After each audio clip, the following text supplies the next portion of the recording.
Hi everyone. Today I'm going to be showing you how to use the Diffit tool specifically to translate a text or to change the reading level of a text. So in ClassLink, if you go to your homepage and you do not see this icon for Diffit, what you can do is you can open the app library and you can search for it. All you would do is type in Diffit and it should be able to be added to your home screen. When you select it, it will ask you to log in. I logged in using my school account. You can create a different account if you'd like, but I just used my school account, and we do have it gives you a free trial for a little bit, so you get some extra perks. But for our purposes today, we're going to look at specifically how do we take an article. So for example, if you pulled up an article that you were having your students read, what you could do is you could copy it, the URL, and we're going to try to translate it to Spanish.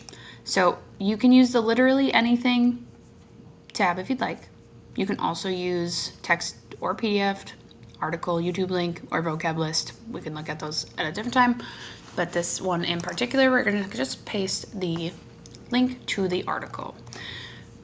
This one says align to standards. Again, this is part of the premium version. So I identified ELA, history, science. Those are pieces that I would said that I taught. So that's why they're on there.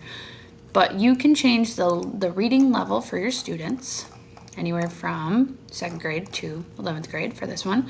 And we can change the language. So for example, if we were using this with freshmen and we wanted to change it to Spanish, I would change it there and I would hit generate resources. It does give you some tips and tricks in the while you're waiting. So get more questions in the depth of knowledge space. It says you can also use Diffit to create resources for a YouTube video. We'll look at that as well. But if we wanted to translate this, it gives you some images you can use that are related. And then below here, it gives you an adapted reading passage. It does give you some options up here where you can adjust the length of it. You can show sources that are related to it or the resources that were used to create it. You can edit it. So if you did not want the pound signs here, you could get rid of them. There are sometimes it's not perfect, but sometimes at the bottom, if there's a copyright on it or if it says like page 1 of 1, it'll add that in here and you can always go in it and change it. You also, if you scroll down further, have a summary that's created in that language. You have vocab words that you can use as a scaffold for your students.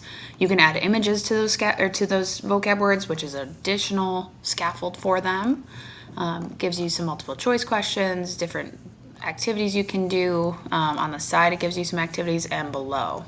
You can also export this as a doc, as a survey, or a form, or a Word document, a slide, a PDF, whatever you'd like. So if I were to take this and I wanted to export it to be a printable doc, it gives you options on what you want everything to, or what you want to be included on it. So I'm just going to get everything. And in here, what will happen is it will create us a whole document. I'm going to open it as a Google Doc. It's going to give us an entire assignment. Breaks it down, gives you a nice organized view of the article you were having your students read. You can include, again, some of these you don't have to, but it gives them a nice vocab chart, gives examples. There are all kinds of items that it gives you. The line spacing, if you printed this off as a paper copy, it gives you options. So that's a really cool piece of it. So not only could we, let's translate it to English. See what happens there. So we translate it back to English, and we could also export this as a doc to get an English version. If I wanted to change the level of this, I could choose a level, and do regenerate.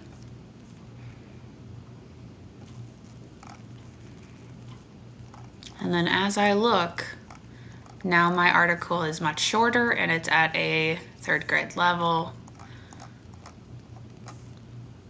The summary changes, the vocab changes, your questions change. So you have all kinds of options through here. But if you have a student that's maybe struggling or you're not sure how to modify some of your sources, this is a really cool place for you to dig into. You can also go up to this question mark up here and do learn more. And it gives you some information on how to use your Diffit tool. You can also see how some teachers are using Diffit and all the other pieces. So definitely a tool we hope that you use to provide access and agency to your students. So please let us know if you have any questions, and we are more than willing to help. Thank you.